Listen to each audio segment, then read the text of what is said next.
सिंह गौरीपुर गांव के जमींदार और नंबरदार थे। उनके दो बेटे थे। बड़े का नाम श्रीकांत सिंह था। उसने बहुत मेहनत के बाद बीए की डिग्री हासिल की थी और अब एक दफ्तर में नौकर था। छोटा लड़का लाल बिहारी सिंह सजीला जवान था और श्रीकांत से बिल्कुल अलग था। आनंदी एक बड़े कुल की लड़की थी। उसके पिता एक छोटी सी रियासत के ताल्लुकदार थे। उनका नाम था भूप सिंह। उनकी 7 लड़कियां थीं। आनंदी चौथी लड़की थी और अपनी सब बहनों में अधिक रूपवती और गुणवती थी। एक दिन श्रीकांत उनके पास किसी काम से आया तो भूप सिंह उसके स्वभाव पर रीझ गए और धूमधाम से श्रीकांत सिंह का आनंदी के साथ ब्याह कर दिया। आनंदी अपने नए घर में आई तो यहाँ का रंग ढंग कुछ और ही देखा। जिस टीम टाम की उसे बचपन से ही आदत पड़ी हुई थी, यह नाम मात्र को भी न था। ये सीधा सादा देहाती गृहस्थ का मकान था, लेकिन आनंदी ने थोड़े ही दिनों में अपने को इस नई अवस्था के ऐसा अनुकूल बना लिया मानो उसने विलास के सामान कभी देखे ही ना हो। एक दिन आनंदी भोजन बनाकर लाल बिहारी सिंह की राह देख रही थी। हांडी में देखा तो घी बहुत कम था। बड़े घर की बेटी किफायत क्या जाने, उसने सारा घी दूसरी सब्जी में डाल दिया। लाल बिहारी खाने बैठा तो दाल में घी न था। बोला, दाल ने घी क्यों नहीं छोड़ा? आनंदी ने कहा, सब दूसरी सब्जी में पड़ गया जितना था, लेकिन दाल में भी डाला ही है। लाल बिहारी बोला, अभी परसों ही तो घी आया है, इतना जल्दी कैसे उठ गया? आनंदी ने उत्तर दिया, आज तो कुल पाव भर रहा होगा, वो सब मैंने दूसरी सब्जी में डाल दिया। लाल बिहारी ने गुस्से से बोला, मैके में तो जैसे घी की नदी बहती हो, और उसने थाली उठाकर पलट दी। आनंदी को भी गुस्सा आ गया। बोली, वो होते ना तो आज इतना मजा चखाते। आनंदी की इस बात पर लाल बहादुर सिंह को बहुत गुस्सा आया और उसने खड़ाऊ उठाकर आनंदी की तरफ फेंकी और बोला, जिसके गुमान पर फूली हुई हो ना, उसे भी देखूंगा और तुम्हें भी। आनंदी ने हाथ से खड़ाऊ रोकी और सर बचा लिया, पर उंगली में बड़ी चोट आई। गुस्से के मारे कांपती हुई वो अपने कमरे में चली गई और अपने पति का इंतजार करने लगी। श्रीकांत सिंह शनिवार को घर आया करते थे। बृहस्पतिवार को ये घटना हुई थी। 2 दिन तक आनंदी कोप भवन में रही, न कुछ खाया न पिया और उसकी बाट देखती रही। शनिवार को श्रीकांत आया। खाना खाने के बाद एकांत हुआ तो लाल बिहारी ने कहा, भैया आप जरा भाभी को समझा दीजिएगा, मुंह संभाल कर बातचीत किया करें, नहीं तो एक दिन अनर्थ हो जाएगा। बेनी माधव सिंह ने भी बेटे की तरफदारी की। श्रीकांत ने चिंतित स्वर में पूछा, आखिर बात क्या है? लाल बिहारी ने कहा, कुछ नहीं, अब बस यूं ही आप उलझ पड़ी। मेके के सामने हम लोगों को कुछ समझती ही नहीं। श्रीकांत भोजन करके आनंदी के पास गए। वो भरी बैठी थी। उन्होंने आनंदी से बोला, आजकल तुमने घर में ये क्या उपद्रव मचा रखा है? झुंझलाहट के मारे आनंदी को आग सी लग गई। बोली, जिसने तुमसे ये आग लगाई है ना, उसे पाऊं तो मुंह झुलस दूं।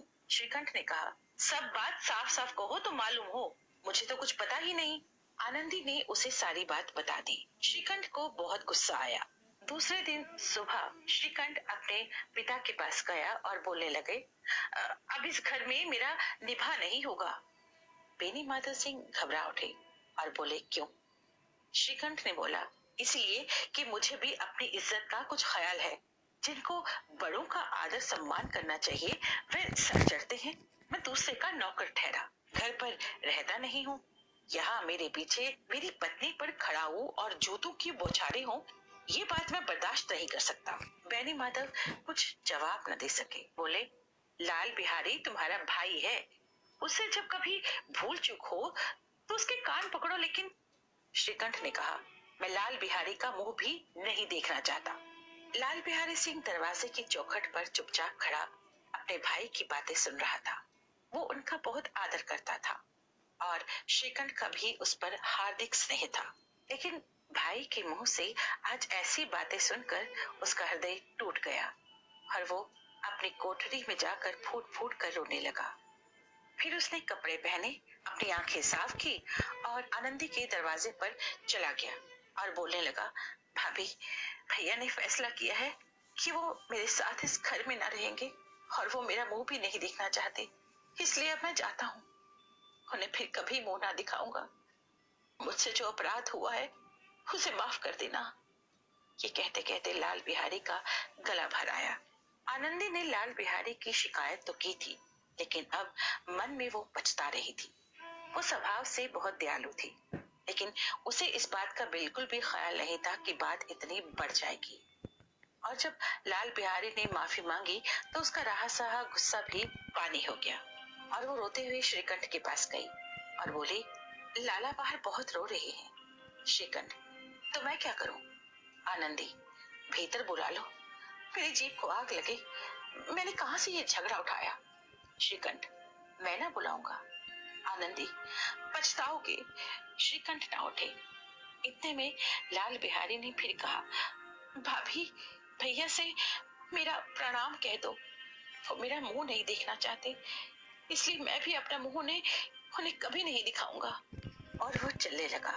इतने में आनंदी कमरे से बाहर निकली और उसने लाल बिहारी का हाथ पकड़ लिया और बोली, कहाँ जाते हो?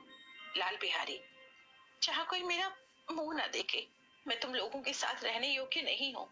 आनंदी, तुम्हें मेरी सौगंध, अब एक पग भी आगे ना बढ़ाना। लाल बिहारी, जब तक मुझे ये ना मालूम हो जाए कि भैया का मन मेरी तरफ से साफ हो गया है, तब तक मैं इस घर में नहीं रहूंगा। अब श्रीकंठ का हृदय भी पिघला। उन्होंने बाहर आकर लाल बिहारी को गले लगा दिया। दोनों भाई फूट फूट कर रोए। लाल बिहारी ने कहा, भैया, अब कभी मत कहना कि तुम्हारा मुंह ना देखूंगा। इसके सिवा जो भी सजा देंगे मैं स्वीकार कर लूंगा। श्रीकंठ ने भीगे स्वर में कहा, लल्लू, इन बातों को भूल जाओ, अब ऐसा अवसर कभी ना आएगा। बेनी माधव सिंह बाहर से आ रहे थे। दोनों भाइयों को गले मिलते देखकर बहुत खुश हो गए और बोल उठे, बड़े घर की बेटियां ऐसी ही होती हैं, बिगड़ता हुआ काम बना लेती हैं।